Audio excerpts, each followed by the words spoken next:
The autumn of 1935 did not arrive in Larkspur with the vibrant colors of changing leaves or the crisp promise of a harvest. Instead, it descended like a heavy, exhausted sigh, coating the world in a monochromatic shroud of gray and ochre. By then, the town was little more than a collection of architectural skeletons, picked clean by poverty and the relentless wind. The grain elevator, once a towering symbol of local prosperity, stood hollow and silent, its wooden skin silvered by age. The post office operated on a whim, its doors bolted shut more often than not, as if the world outside had stopped sending news worth reading. Even the church, the supposed bedrock of the community, had surrendered. Its steeple leaned precariously to the left, a crooked finger pointing toward a god who seemed to have turned his back on the plains. The dust was the true master of the territory. It moved across the horizon like a slow-motion tidal wave, a judgment rendered in grit and silt. It didn't just sit on the surface of things, it invaded. It found its way into the sealed jars in the cellar, into the lungs of the elderly, and into the very fabric of the human spirit, darkening hope until it was as opaque as the noon sky during a black blizzard. Those who had the means or the youth left long ago, their trucks piled high with mattresses and rusted cookware, heading toward the mythological green of California. Those who remained did not live so much as they withered, rooted to a dying patch of earth by habit or heartbreak. Eleanor James stood on the crumbling shoulder of the highway, a ghost among ghosts. She was not a product of Larkspur, but she was certainly a product of the times. Her coat was a pathetic defense against the biting northern gale, the fabric worn so thin that the sharp, angular lines of her shoulder bones were clearly visible through the wool. She was no longer from anywhere.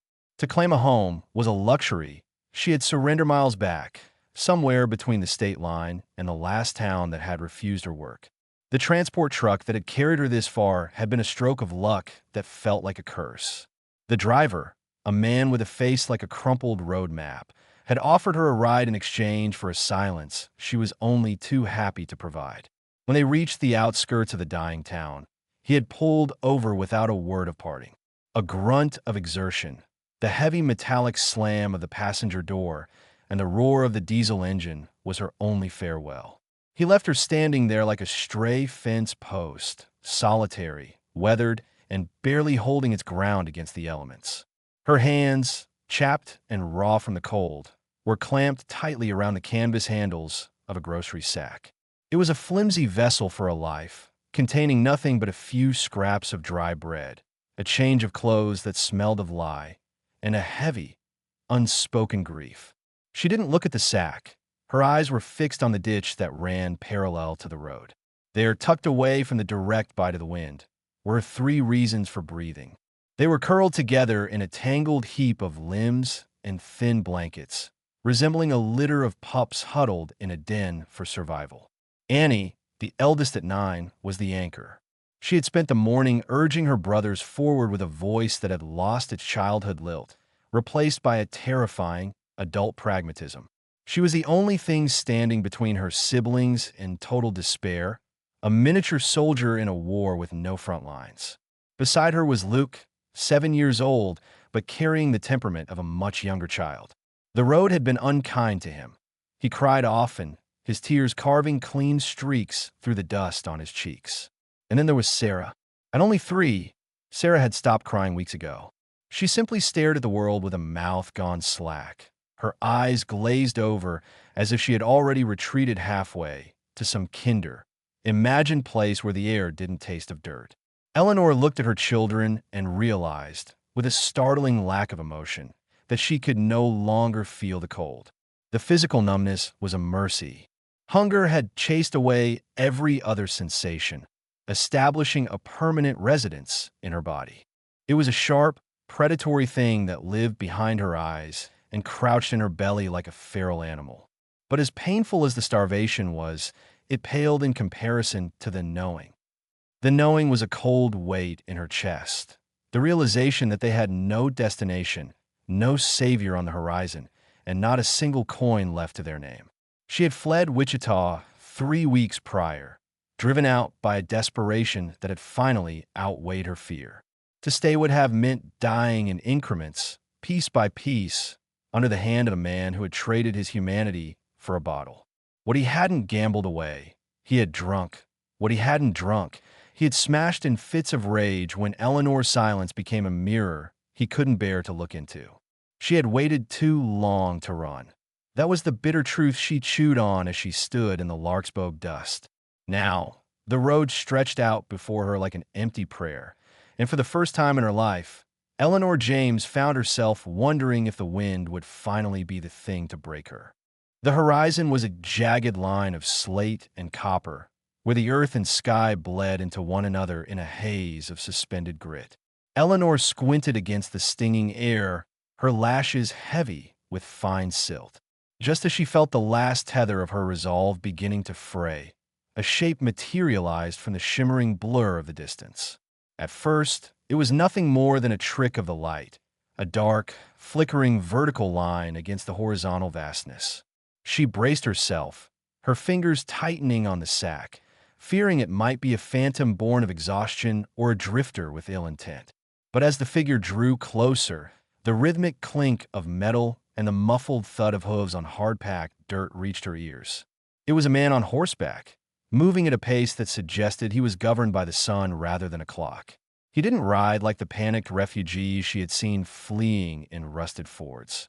He rode with the heavy, ingrained habit of someone who belonged to this brutal land, someone who had reached an understanding with the dust. His hat was pulled low, the brim casting a deep shadow over his features, and his long coat snapped at the hem like a tattered flag. Eleanor watched him approach and felt a sudden, irrational surge of resentment. She hated him for his calm. She hated the steady, unbothered gait of his horse and the way he seemed to occupy space without apology. When he finally drew level with her, the horse let out a long, wet snort. Its nostrils flared and caked with gray mud. The man pulled on the reins and looked down at her. He didn't speak immediately. Instead, he subjected her to a long, quiet assessment. His eyes were the color of flint, harboring no immediate judgment, but also no easy kindness. He looked at her splitting boots, her threadbare coat, and the way her collarbones threatened to pierce through her skin. It was the look of a man counting the cost of a damaged fence or weighing the chances of a sickly calf. "You stuck?" he asked. The voice was like a shovel hitting dry earth, coarse, deep, and resonant. It wasn't the voice of a man who offered hollow pleasantries. Eleanor tried to answer, but her throat felt as though it had been lined with sandpaper. She swallowed hard, her cracked lips stinging as they moved. "My kids," she managed to rasp, gesturing toward the ditch with a trembling hand. "We need something. I don't know what. Shelter. Water." The man shifted in his saddle, his leather gear creaking. He followed her gaze to the ditch, spotting the small, pathetic pile of limbs and coats. For a moment, his stoic expression faltered, not into a smile, but into a deepening of the lines around his mouth. He looked back at the darkening sky, where the clouds were beginning to churn with the bruised purple of an incoming storm.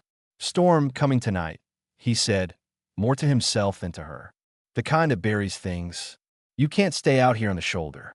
Eleanor felt a hysterical bubble of laughter rise in her chest, though it emerged as a jagged, dry cough. "We don't exactly have a choice in the matter, mister. Unless you've got a hotel hidden behind that ridge." The man didn't respond to her sarcasm. He dismounted with a slow, deliberate grace, moving carefully so as not to startle her or the children. Standing on the ground, he was taller than he had appeared on the horse, a pillar of weathered canvas and grit. He stood with a kind of infinite patience, waiting for the wind to die down before he spoke again. "I got a place," he said finally. "It ain't a palace. It's old and it's dusty, but the roof holds and the wood stove works. It's dry." Eleanor pulled her grocery bag closer to her chest, the instinct to protect her meager belongings clashing with the desperate need for safety. "You don't know us. We're strangers. Why would you offer?" The cowboy's gaze didn't waver. He reached out and touched the horse's reins, his hands large and calloused. I don't need to know you to know I ain't leaving children to sleep in a ditch while the sky falls down. My name is Cal. That's enough for now. Pride flared up in Eleanor like a sudden fever.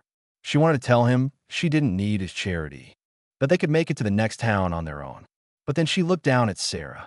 Her daughter's eyes were open, but there was no light in them, no recognition of the man or the horse. She was simply waiting for the end of the day, or perhaps the end of everything. The pride died as quickly as it had arrived, replaced by the cold, hard reality of a mother's duty. "Will come," Eleanor whispered, the words feeling like a surrender. Cal didn't celebrate his victory. He didn't smile or offer a hand to help her up. He simply turned and walked toward the ditch. Without asking for permission, he reached down and scooped Sarah into his arms. He held her with a surprising delicacy, as if he expected her to shatter like dry porcelain. Luke stirred at the movement, blinking back tears of fear, but Annie was on her feet in an instant, her eyes sharp and protective. Cal gave the girl a brief, respectful nod, an acknowledgement of her vigilance, and something in Annie's posture seemed to ease. The soldier in her recognized the soldier in him. They began the trek toward the ranch, a strange procession across the hard-packed dirt of what had once been a road. Eleanor walked behind him, her feet numb and her breath coming in shallow gasps. She clutched her grocery bag like it was a holy relic, the last scrap of her identity. Above them, the sky had turned the color of old ash, and the prairie wind continued its mournful howl, indifferent to the small drama of survival unfolding beneath it. The man hadn't asked her name yet, and she hadn't offered it. In this world, names were heavy things, and they were all too tired to carry anything extra. The ranch house appeared after 15 minutes of silent walking, rising from the earth as if it had grown there by sheer force of will. It was a humble structure of graying boards and buckled roofing, patched here and there with sheets of old tin. A windmill stood nearby, leaning slightly to the side, its blades groaning as they turned in the wind. To a stranger, it looked like a ruin. To Eleanor, it looked like a fortress. Cal stepped onto the porch and kicked the door open with his boot, standing back to let them enter. "Come on in," he said, his voice dropping an octave as the wind died down inside the doorway. "It ain't much, but it'll keep the cold out of your bones." As Eleanor crossed the threshold, the smell hit her, a mix of dry wood, old smoke, leather, and the absence of a woman's touch. It wasn't warm yet, but the stillness of the air felt like a miracle. For the first time in weeks, the wind was on the outside, and for a fleeting moment, Eleanor James allowed herself to breathe. In this third block, we delve into the sensory details of the sanctuary, the unspoken tension between the characters, and the raw physical reality of their first night under a roof. Block 3, the sanctuary of wood and smoke. The interior of the house was a hollow shell of shadows, illuminated only by the dying amber light filtering through windows caked with a permanent layer of grit. It felt like stepping into the belly of an ancient whale. The air was stagnant, heavy with the scent of cured leather, stale coffee, and the dry, metallic tang of the dust that had settled into every crack of the floorboards. It was a masculine space, utilitarian and devoid of the soft edges of a home. There were no lace doilies on the armrests, no photographs on the mantel, and no curtains to soften the harshness of the prairie outside. Cal moved with the practiced efficiency of a man who had spent a lifetime navigating a small space alone. He crossed the room to a cast-iron wood stove that stood in the corner like a brooding sentry. Without a word, he knelt, his large hands moving with surprising dexterity as he fed kindling and thick logs of cedar into the firebox. Within minutes, a low, rhythmic crackle began to fill the room, followed by the first tentative fingers of warmth that reached out to touch Eleanor's frozen skin. "Sit," Cal commanded, not unkindly, gesturing with a tilt of his head toward a narrow cot pushed against the far wall. Eleanor didn't argue. Her legs felt like pillars of salt, ready to crumble at the slightest vibration. She lowered herself onto the cot, Sarah still clutched in her lap, while Annie and Luke hovered close to her skirts, their eyes darting around the room like trapped birds. The children were silent, a terrifying, unnatural silence that spoke of how much the road had taken from them. They didn't ask for toys or food. They simply stared at the fire as if it were a strange and beautiful animal they had forgotten existed. As the room began to thaw, the physical toll of their journey became more apparent. The heat didn't just warm Eleanor. It began to peel back the layers of numbness, revealing a deep, throbbing ache in her joints and a hunger so sharp it felt like a physical wound. She watched Cal as he moved to a small, scarred table and poured water from a tin pitcher into a basin. "You got names?" he asked, his back still turned as he tended to a pot of water on the stove. "Annie is the eldest," Eleanor said, her voice sounding thin and metallic in the quiet room. "The boy is Luke, and the little one is Sarah. I'm Eleanor." "Eleanor James." Cal nodded once, a sharp, decisive movement. "Names call for faces. I'm Cal. I've lived on this patch of dirt since I was smaller than that boy of yours." He brought over a plate containing a few crusts of hard bread and a small bowl of salted lard. It was humble fare, but to the children, it might as well have been a feast. Eleanor watched as they ate, her own stomach twisting in a violent spasm of longing. She didn't touch a bite, her mother's instinct overriding the primal scream of her own body. She sat with her arms wrapped tightly around herself, as if she could physically hold her dignity together. The silence that followed was not uncomfortable, but it was dense. It was the silence of people who had long ago learned that words were a luxury they couldn't afford. Cal didn't ask for her story. He didn't ask where her husband was or why she was walking the highway with a grocery sack. He simply accepted their presence as a fact of nature, like a change in the weather. As the night deepened, the wind outside began to howl with renewed ferocity, throwing handfuls of grit against the wooden siding of the house. Inside, the stove glowed a dull cherry red, casting long, flickering shadows across the ceiling. Cal stood up and retrieved a heavy wool blanket from a trunk, draping it over the children as they finally succumbed to exhaustion, curling together on the cot in a tangle of limbs. "You can take the bed tonight," Cal said, nodding toward the cot. "I'll take the chair by the stove. I'm used to it." Eleanor looked at him, really looked at him for the first time. The firelight played across the deep lines of his face, the map of a man who had survived the death of his world and chosen to stay in the ruins. There was no softness in him, but there was a sturdy, weathered patience that felt more reliable than any promise she had ever been given. "We can't stay long," Eleanor whispered, the words a habitual defense. "We're just passing through, to the west, somewhere better." Cal sat in his chair, picking up a piece of cedar and a small whittling knife. He didn't look up as he began to shave a thin curl of wood from the block. "Ain't no somewhere better left, Eleanor. Just different versions of the same dust. But you're welcome to stay until the storm passes. The land don't care who's on it, but I reckon I do." He began to whittle, the rhythmic shh of the blade against the wood acting as a lullaby. Eleanor lay down beside her children, her head resting on her arm. The heat of the room was a heavy weight, pulling her down into a dreamless sleep. For the first time in 3 weeks, she didn't have to keep one eye open. She didn't have to listen for the sound of a heavy tread or the shattering of glass. There was only the fire, the wood smoke, and the man in the corner, carving a future out of a block of cedar. Outside, the prairie roared, a vast and hungry vacuum. But inside, for a few hours at least, the world was small, warm, and still. Eleanor closed her eyes and let the darkness take her, drifting off to the sound of the blade and the steady breathing of her children. In this fourth block, the narrative shifts from the immediate survival of the night to the dawn of a new, uncertain reality. We explore the stark contrast between the harsh morning and the burgeoning sense of purpose as Eleanor and the children begin to integrate into the rhythm of the ranch. Block 4, the rhythm of the thaw. Morning arrived not with a sunrise, but with a gradual thinning of the darkness into a cold, translucent gray.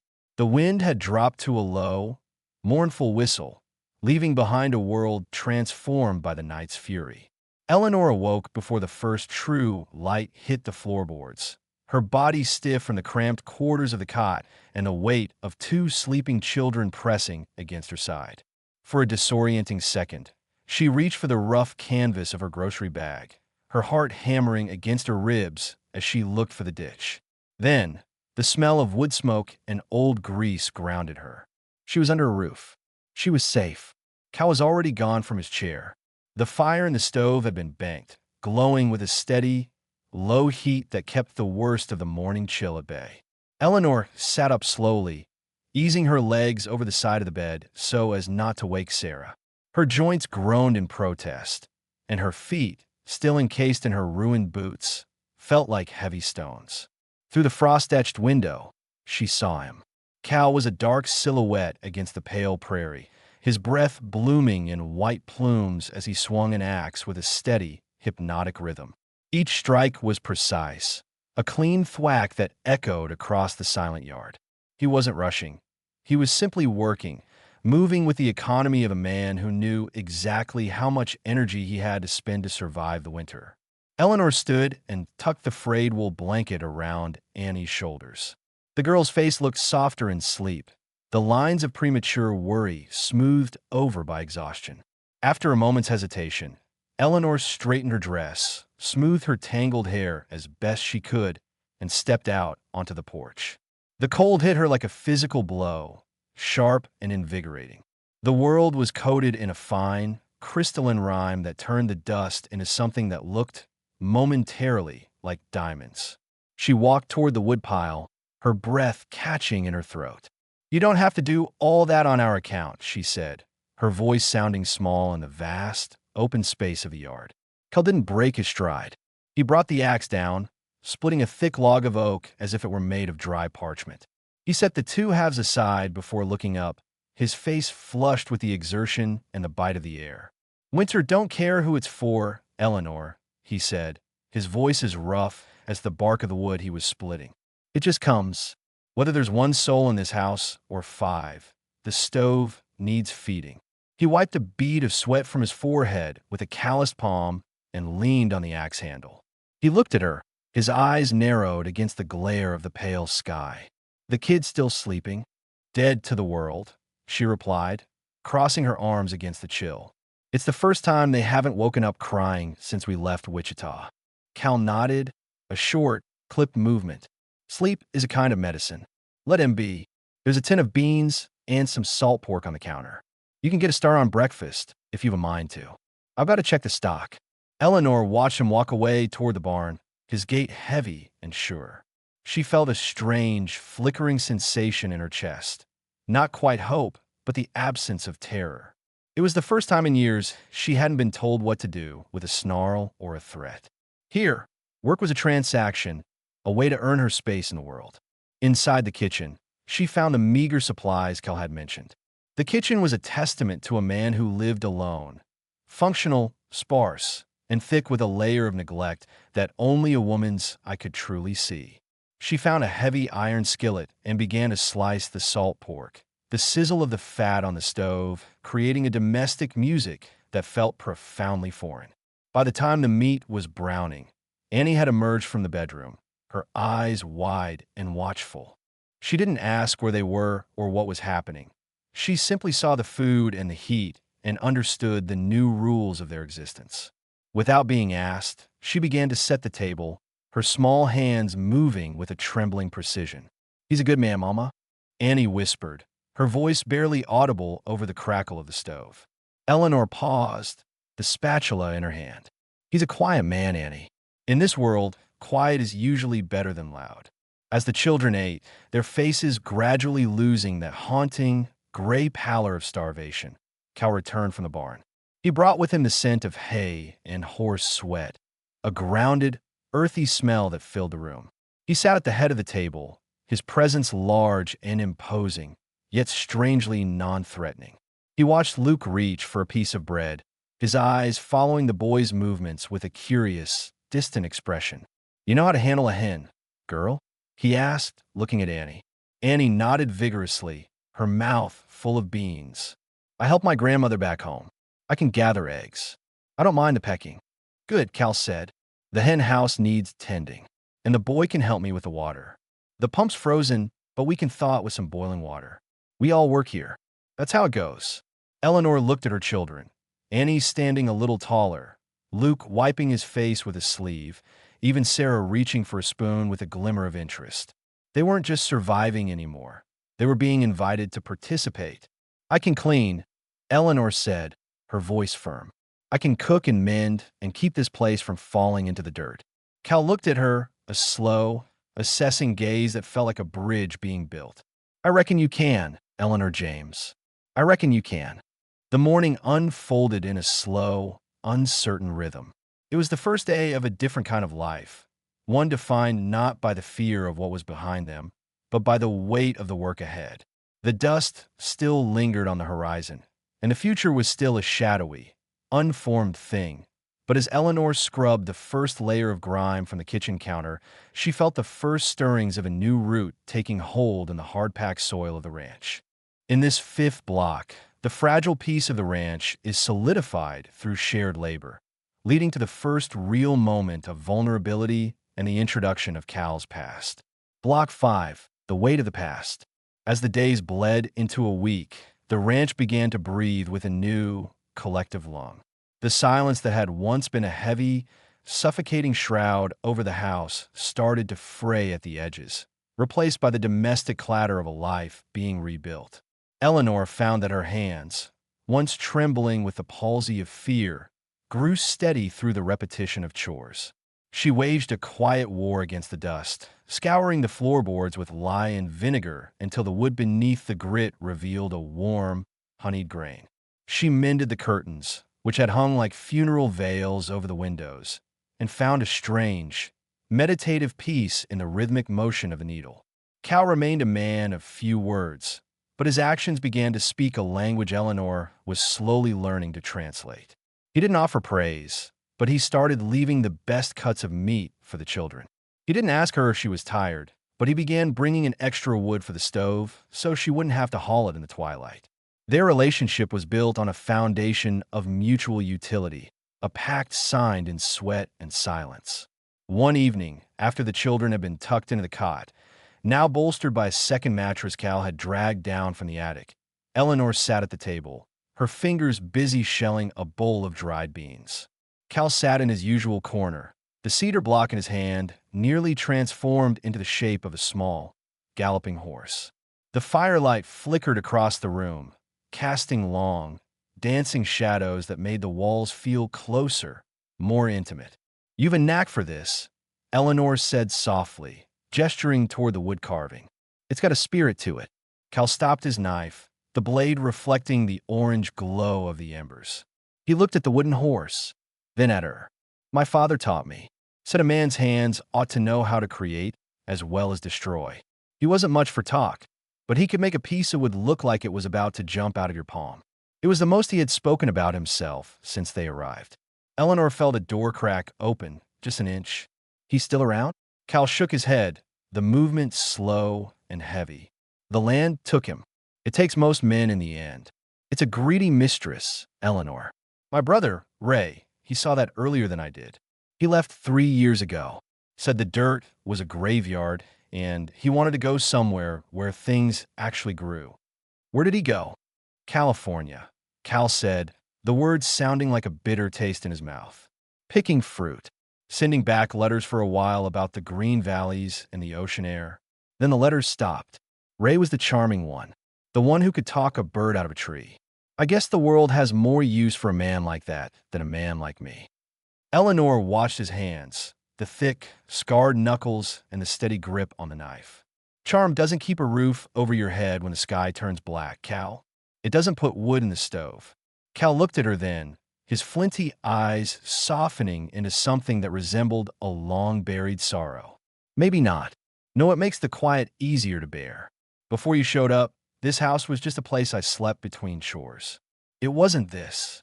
Eleanor felt her heart skip a beat, a sensation she hadn't felt since her early days in Wichita, before the whiskey had turned her husband's love into a weapon. She looked down at the beans, her face warming. "We were just looking for a place to hide from the wind, Cal. I didn't mean to turn your life upside down."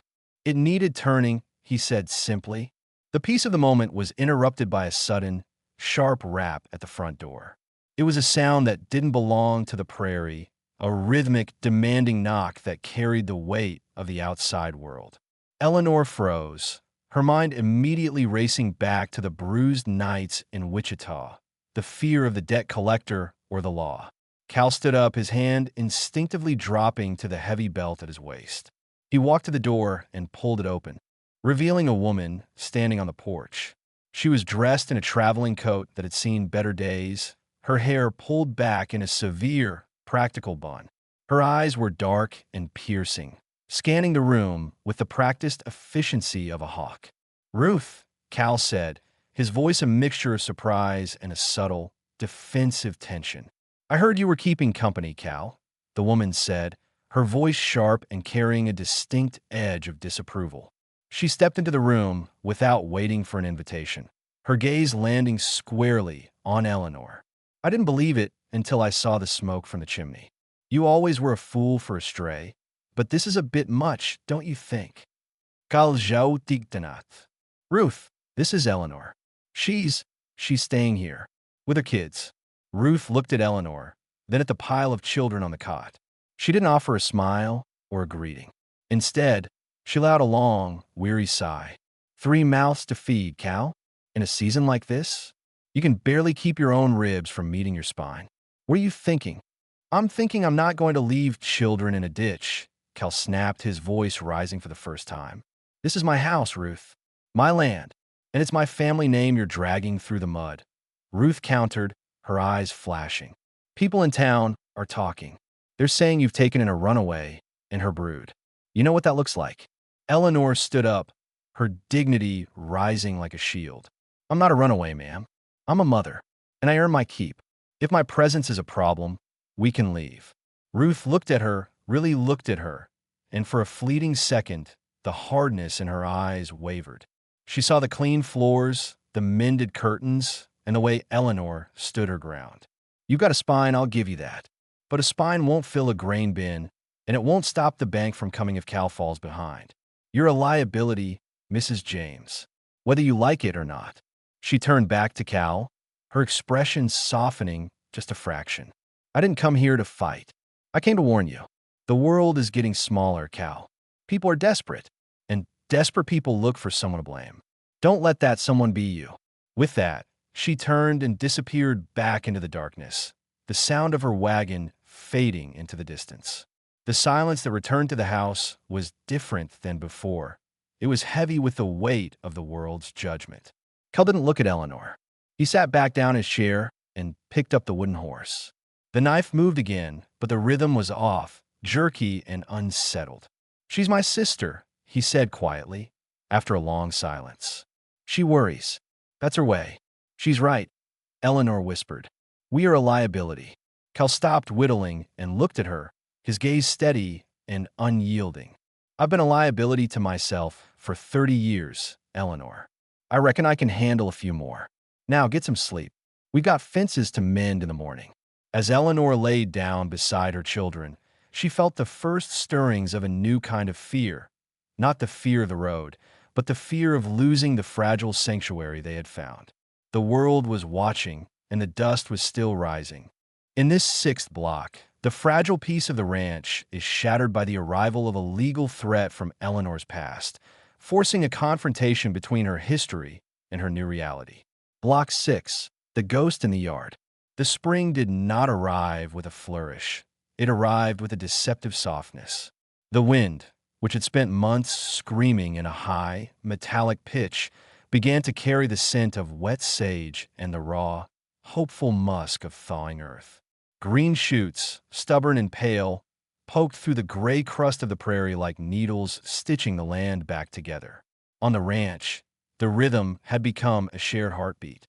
Eleanor no longer felt like a guest. She felt like a gear in a machine that had finally been oiled.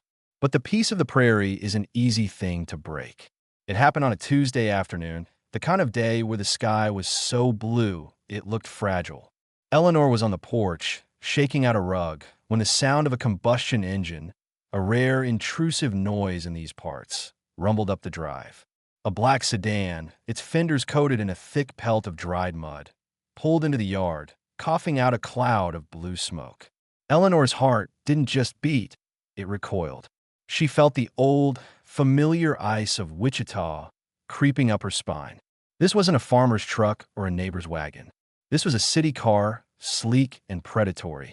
Annie, who had been helping Cal in the barn, ran to the porch, her eyes wide with the instinctual terror of a child who knows that a stranger in a suit never brings good news. A man stepped out of the car. He was impeccably dressed, a sharp hat, polished boots, and a mustache trimmed with a precision that felt insulting in a place where men wore their weariness on their faces. He looked around the dusty yard with a visible air of superiority, as if he were afraid the poverty might be contagious. "Eleanor James," he called out, his voice smooth and oily, like a politician's promise. Eleanor stepped to the edge of the porch, her hand instinctively finding Annie's shoulder. "Who's asking?" "The name is Paul Redford. I'm an attorney out of Wichita," he said, reaching into his breast pocket and pulling out a folded sheaf of papers. He didn't approach the porch. He stood by his car, maintaining a safe distance from the reality of her life. "I've been tasked with delivering these to you.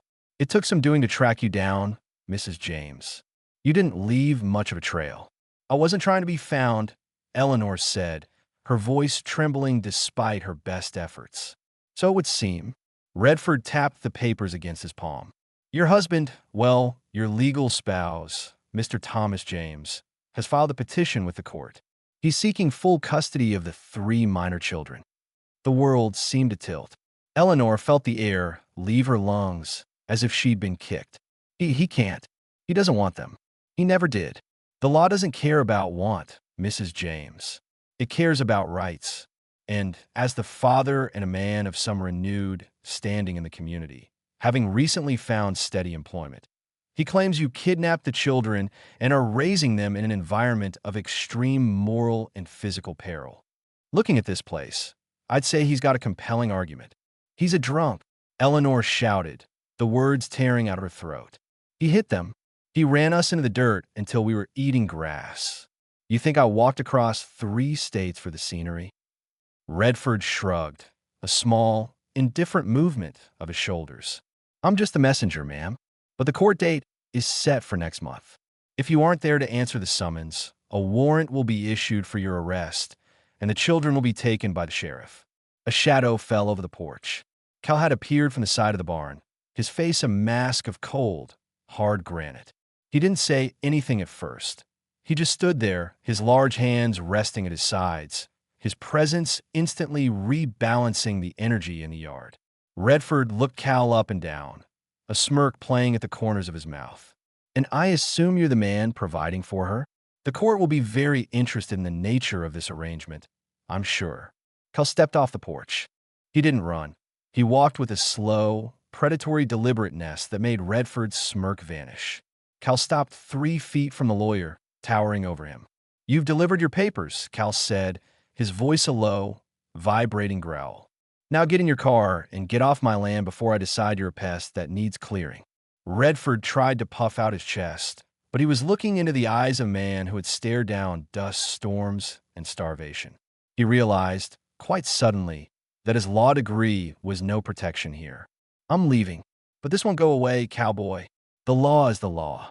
He scrambled back into the sedan, the engine roared, and he sped away, leaving a plume of bitter-smelling dust in his wake. Eleanor sank onto the porch steps, the papers clutched in her hand like a death warrant. The children had gathered around her. Luke was crying silently, and Sarah was hiding her face in Eleanor's lap. The sanctuary had been breached. The walls of the ranch, which had felt so thick and protective, now seemed as thin as paper. "He's going to take them, Cal," she whispered, her voice breaking. "He'll use the law to do what he couldn't do with his fists. I have nothing. No money, no lawyer, no way to prove what he is." Cal knelt in front of her. He didn't touch her. He wasn't a man given to easy physical comfort, but he looked directly into her eyes, forcing her to see him. "He ain't taking nobody," Cal said. "How can you say that? You heard the man. I'm a runaway in their eyes." "Then we stop being runaways," Cal said firmly. We fight him. I got friends in town. The sheriff knows me. The circuit judge comes through next month. We'll get a lawyer out of Topeka if we have to. I'll sell a steer. I'll sell the horse if I have to. Eleanor looked at him, tears finally spilling over. Why? Why would you do that for us? This isn't your fight, Cal. You could just let us go. It would be easier for you. Cal stayed silent for a long moment, the wind tugging at his hair. He looked past her at the house he had lived in alone for so many years, then back at the woman and the children who had turned it into a home. Because for the first time in a long time, there's something in this house worth fighting for, he said. Now get inside. We need to start writing down everything. Every bruise, every bottle, every time he failed you. We're going to build a wall they can't climb over. As the sun began to set, casting long, bloody shadows across the prairie, Eleanor stood up. The fear was still there, but it was no longer the only thing in her heart. There was a spark of something else, a cold, sharp anger, and the steady, unwavering heat of a man who refused to let her stand alone. This seventh block explores the agonizing preparation for the legal battle, the hardening of Eleanor's resolve, and the subtle, tectonic shift in her relationship with Cal. Block 7. The Paper Shield. The month that followed the lawyer's visit was defined by a different kind of labor. The physical chores of the ranch, the calving, the planting, the endless mending of wind-torn fences continued, but they were now overshadowed by the frantic, ink-stained work of building a defense. The kitchen table, once a place for simple meals, became a war room. Every evening, after the children were asleep, Eleanor sat beneath the yellow glow of the kerosene lamp, her hand cramping as she guided a pencil across sheets of foolscap. She had to exhume the ghost she had tried so hard to bury. Under Cal's quiet encouragement, she documented the anatomy of her marriage. She wrote about the nights in Wichita when the air smelled of sour mash and impending violence. She recorded the dates when the rent went unpaid because the money had disappeared into a bookie's pocket. Most painfully, she wrote about the look in her children's eyes when their father's footsteps sounded on the porch, a look of practiced invisibility. Cal sat across from her, his presence a steadying anchor. He didn't offer empty platitudes, but he performed his own kind of service. He rode into Larkspur to speak with the sheriff, a man who had known him for 20 years. He tracked down a circuit-riding judge and a retired clerk who knew the intricacies of the law. He bartered a side of beef for the services of a legal aide in Topeka who could help structure Eleanor's affidavit.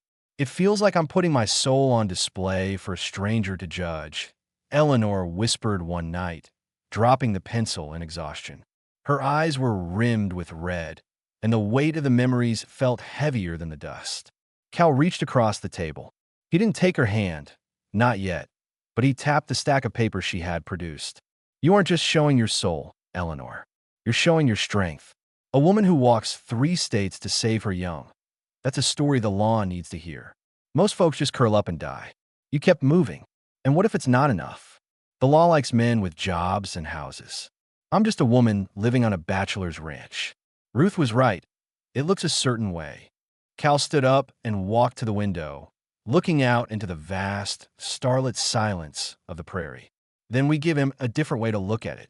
The tension of the impending court date acted like a pressure cooker, stripping away the remaining layers of formality between them. They moved around each other with a new, instinctive grace. Eleanor knew how Cal liked his coffee, black as ink and hot enough to scald. Cal knew that when Eleanor's jaw tightened, she needed a moment of silence, and he would take the children out to the barn to give her the room. One evening, as the first heat of summer began to bake the earth, they stood together at the fence line watching the horizon. The sky was a bruised purple, flickering with distant heat lightning. I don't want to run anymore, Cal, she said, her voice barely a breath in the wind. Even if the court says I have to, I think I've run out of road. Cal turned to her. In the fading light, the harsh lines of his face seemed to soften, carved not by anger, but by a sudden, terrifying vulnerability. You don't have to run. I told you, this is your place.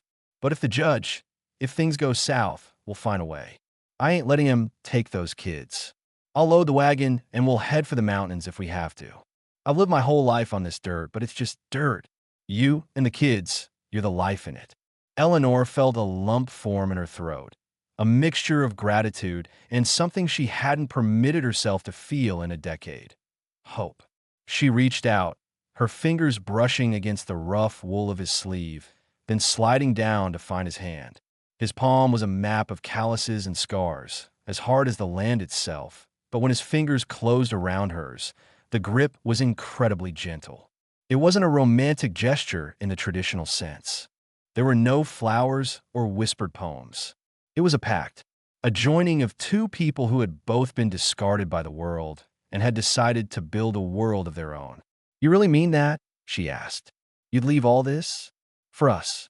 I'd leave it for the chance to keep hearing Sarah hum in the morning," Cal said, his voice thick.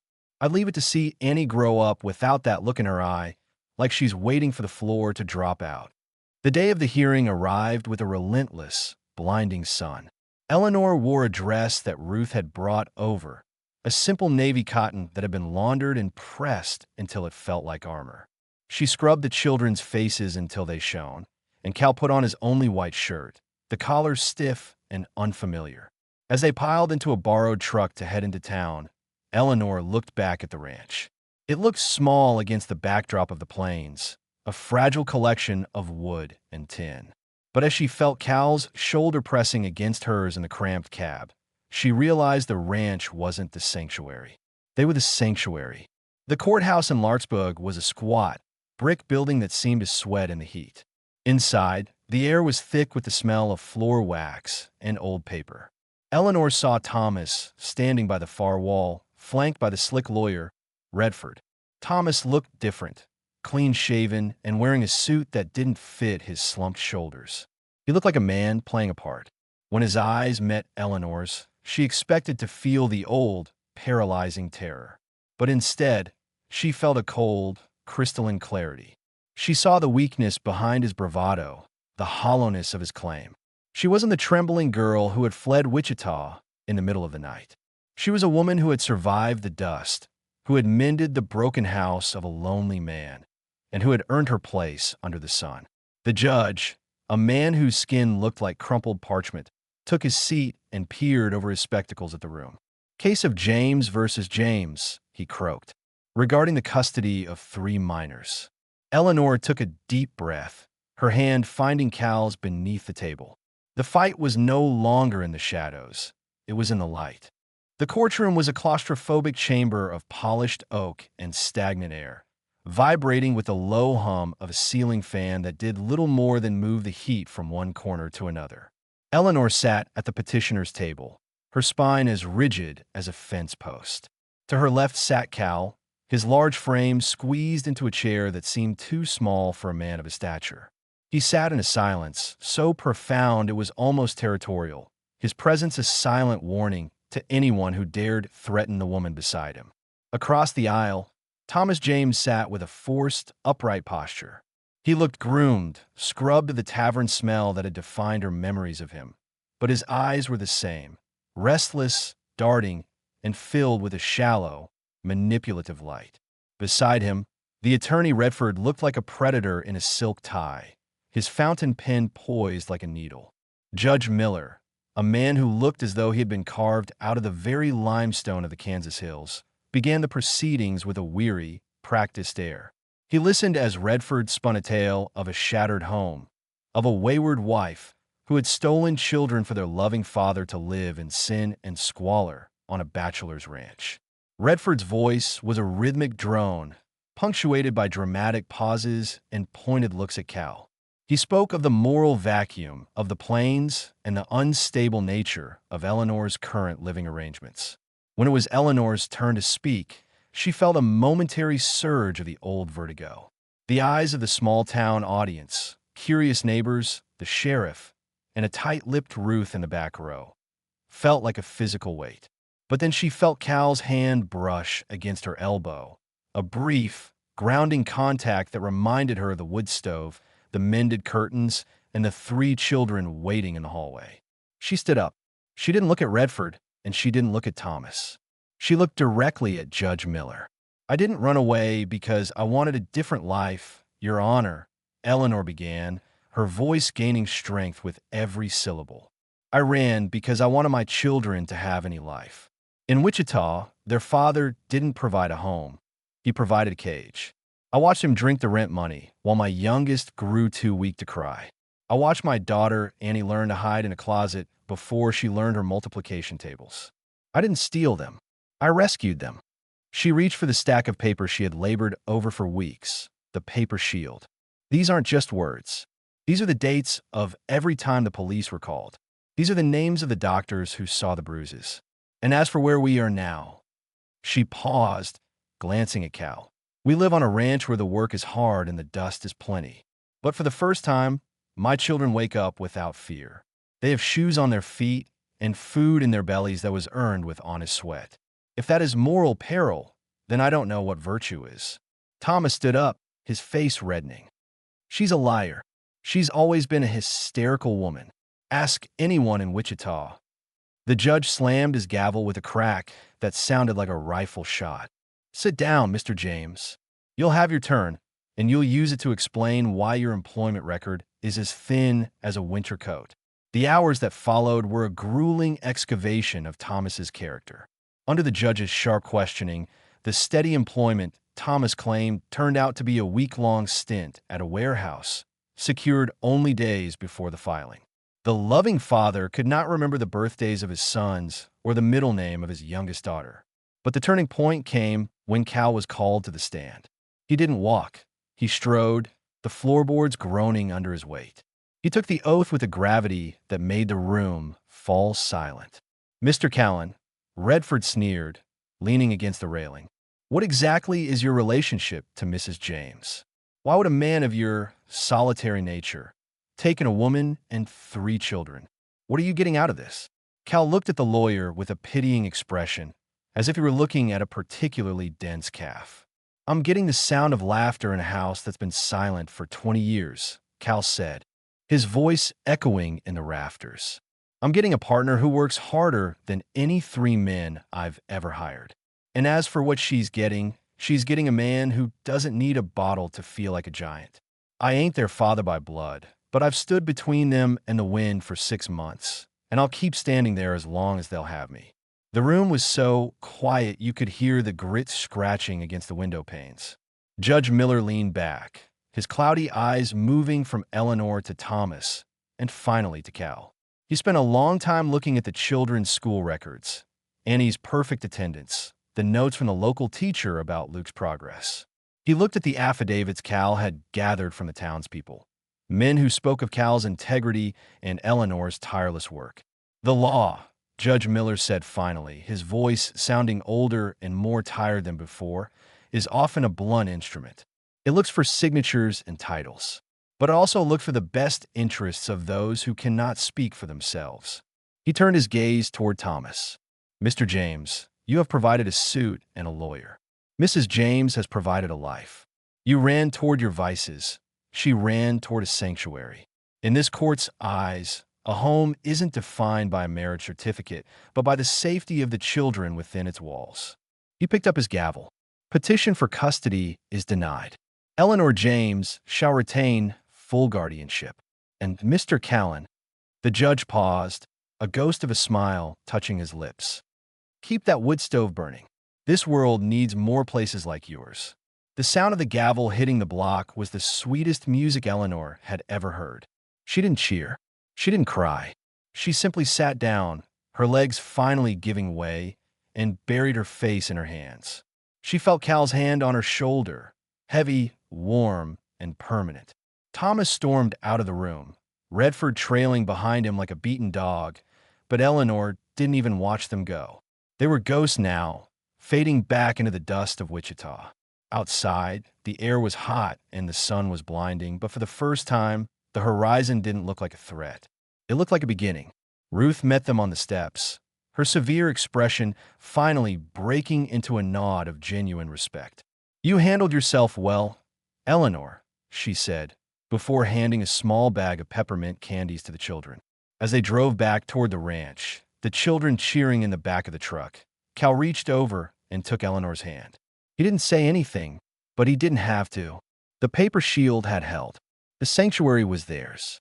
The journey back from the courthouse was draped in a golden, syrupy light as the sun began its long descent toward the edge of the world. In the bed of the truck, the children's voices rose in a chaotic, joyful melody, their laughter trailing behind them like a bright ribbon in the dust. Inside the cab, the silence between Eleanor and Cal was no longer the cautious, guarded thing it had been when they first met. It was a heavy, comfortable silence, the kind shared by soldiers who had survived a siege. When the ranch finally came into view, it looked different to Eleanor. The buckled roof and the leaning windmill were no longer signs of decay. They were markers of a fortress that had withstood the assault of the world. As she stepped out of the truck and onto the hard-packed dirt, the very air seemed easier to breathe. The knowing that had haunted her for years, the feeling that the other shoe was always about to drop, had finally dissipated, leaving behind a strange, light-headed clarity. The days that followed the verdict were a celebration of the ordinary. With the legal shadow lifted, the work of the ranch took on a celebratory quality. Even the most mundane chores felt like an act of worship. Eleanor planted a small garden behind the house, her fingers working the stubborn soil to make a place for tomatoes and beans. Luke and Sarah helped her, their small hands caked in dirt, while Annie shadowed Cal, learning the geometry of the fences and the language of the herd. Cal himself seemed to have shed a layer of his old, stony exterior. He still moved with the same deliberate economy, but the set of his jaw was looser, and his flinty eyes often drifted to where Eleanor was working. He began to plan for a future that extended beyond the next winter. He spoke of expanding the herd, of fixing the windmill, and of building a proper porch where they could sit in the evenings. One evening, after a particularly long day of branding, the house was filled with the smell of fried salt pork and the low, melodic sound of Eleanor singing a half-remembered lullaby to Sarah. The children had fallen asleep early, exhausted by the heat and the freedom of the ranch. Eleanor stood by the window, watching the first stars blink into existence above the pasture. Cal came up behind her. He didn't stop at a polite distance. He stepped into her space, the warmth of his body radiating through his work shirt. He placed his hands on the windowsill, effectively boxing her in, though his touch was as light as a feather. "You're thinking again," he said, his voice a low rumble that she felt in her own chest. "Just wondering if it's real," Eleanor whispered, leaning back almost imperceptibly against him. "If the world is really going to let us keep this." "The world don't give permission, Eleanor. It just tries to take. We already showed it we don't let go easy." Cal turned her around to face him. The kitchen was dark, lit only by the orange glow of the embers in the stove, casting his features into sharp relief. "I've been thinking on what the judge said, about a home being more than a piece of paper." Eleanor looked up at him, her heart beginning a slow, steady thud against her ribs. He was a wise man. For a lawyer? Maybe. No, I think I want the paper, too. Cal reached into his pocket and pulled out a small, heavy object.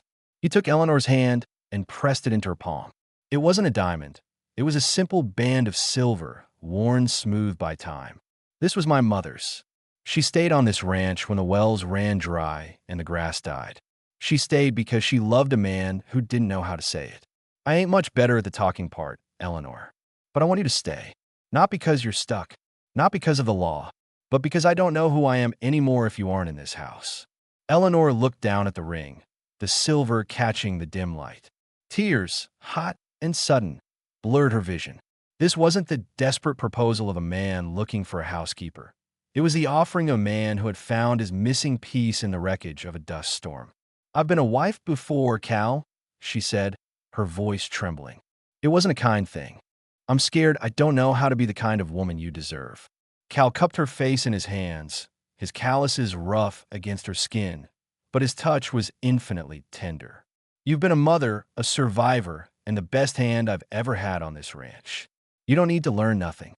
Just keep being the woman who walked into my life with a grocery sack and a heart full of fire. That's more than enough for me." "Then yes," she breathed, her fingers closing around the ring. "Yes, Cal." He kissed her then, a slow, deep seal on their pact. It wasn't the frantic kiss of youth. but the steady, sure embrace of two people who had seen the worst of the world and decided to build something better. The next morning, they didn't rush into town for a ceremony. There was work to be done. But as Eleanor stood at the stove, the silver band catching the morning light, she felt a profound sense of arrival. She wasn't Eleanor James of Wichita anymore. She was Eleanor of the Plains, a woman with a name, a home, and a future that was no longer written in the dust. Late that afternoon, Cal found her by the garden. He watched as she wiped sweat from her brow, a streak of dirt across her cheek.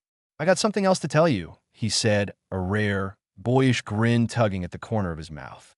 "I talked to the sheriff. He says there's a preacher coming through next month for the revival. I figured we'd have him stop by. Ruth wants to bake a cake. She's already fussing about what the kids are going to wear." Eleanor laughed, a clear, bell-like sound that drifted across the quiet pasture. "A cake? From Ruth? I guess miracles really do happen in the dust." "They do," Cal said, pulling her into a one-armed hug. "I'm looking at one right now." As the shadows lengthened across the ranch, they stood together, looking out over the land that had tried to break them, and which now held them fast. The roots were deep, the walls were strong, and for the first time in her life, Eleanor knew that when the next storm came, she wouldn't be standing on the shoulder of the highway. She would be home. In this final block, we conclude the journey. This epilogue moves through the turning seasons, cementing the legacy of the ranch and the quiet triumph of a family that refused to be scattered by the wind. Block 10, The Harvest of Hope. Summer on the high plains eventually surrendered its golden grip to the amber embrace of a late August afternoon. The air, which had been a heavy, suffocating weight for months, began to carry a new sharpness, a hint of the coming frost that would soon turn the prairie grass to brittle silver. On the ranch, the atmosphere was one of quiet, industrious preparation. The cellar was already half full of the jars Eleanor had put up, tomatoes the color of rubies, beans snapped fresh from the vine, and preserves made from the wild plums that grew along the creek. The wedding had been a simple affair, held beneath the same ancient cottonwood where Cal had once found his father's stray cattle. There was no cathedral but the vast, blue dome of the Kansas sky, and no music but the rhythmic creak of the windmill and the chirping of crickets in the tall grass. Ruth had indeed arrived with a cake, towering, slightly lopsided, and sweet enough to make the children's eyes widen in disbelief. The preacher, a man with a voice like rolling thunder and a heart of soft clay, had spoken of foundations built on rock and love that endured the fire. When Cal slid a ring of melted silver onto Eleanor's finger, his hands were steady, and his eyes never left hers. It was a covenant made in the presence of the land they had both come to serve. As the months turned into a year, and the year into several, the ranch transformed. It was no longer a place defined by what it lacked, but by what it held. The gray boards of the house were eventually painted a soft, creamy white, a project Luke and Cal took on during a particularly mild spring. The windmill was fixed, its blades no longer groaning in protest, but humming a steady song of utility. The children, once as fragile as sun-dried parchment, grew into the landscape with a fierce, natural grace. Annie became the ranch's unofficial foreman, her keen eyes and steady temperament a mirror of Cal's. She could read the sky better than any almanac and knew the temperament of every horse in the paddock. Luke, the boy who had once cried on the shoulder of the highway, grew into a young man of quiet strength, his hands as skilled with a lariat as they were with the wood-carving knife Cal had gifted him. And then there was Sarah, the youngest, who had once stared at the world with a haunting, empty gaze, became the heartbeat of the house. She was a creature of song and laughter, trailing Eleanor through the garden and filling the rooms with a vibrant energy that chased away the last lingering shadows of the lonely bachelor's life Cal had once led. One evening, in the autumn of 1938, Eleanor stood on the porch, her hand resting on the small of her back. The air was cool, smelling of wood smoke and the incoming rain. Inside, the house was a symphony of domesticity. The clink of silverware, the murmur of the children arguing over chores, and the low, steady hum of the radio. Cal stepped out from the shadows of the barn, his silhouette tall and broad against the violet horizon. He walked toward the porch, his spurs jingling with a familiar, comforting rhythm. He climbed the steps and stood beside her, his presence a solid, immovable wall against the vastness of the prairie. "Storm's coming," he said, nodding toward a bank of dark clouds piling up in the north. Eleanor smiled, leaning her head against his shoulder. "Let it come. The roof is tight, and the cellar is full." Cal wrapped an arm around her, his hand resting gently over her stomach, where a new life, their child, was making itself known with a soft, rhythmic fluttering. "I was thinking today about that afternoon on the highway," he said quietly, "about how close I came to just riding on past." "But you didn't," Eleanor whispered. "You stopped." "I reckon I didn't have a choice," Cal said, his voice thick with a rare emotion. "The land knew I was empty even if I didn't. It brought me exactly what I needed to be whole." They stood there for a long time, watching the lightning dance along the edge of the world. The dust still blew, and the times were still hard for many, but on this small patch of earth, the cycle of despair had been broken. The ranch was no longer a monument to survival. It was a testament to the fact that even in the harshest soil, something beautiful can take root if it is tended with patience and protected by a love that is stronger than the wind. Inside, Sarah began to hum a tune, a bright, wandering melody that drifted out through the screen door and into the cooling night. Eleanor closed her eyes and took a deep breath of the rain-scented air. She was no longer a runaway. She was no longer from nowhere. She was exactly where she was meant to be. The ranch stood quiet, a small island of light in the sea of grass. The rooms that had once been hollow now echoed with footsteps, with arguments, with the messy, beautiful reality of a family. Eleanor James, now Eleanor Callan, looked out at the horizon one last time before stepping back inside, closing the door firmly against the cold. The wind could howl all it wanted. Tonight, and for all the nights to follow, they were home.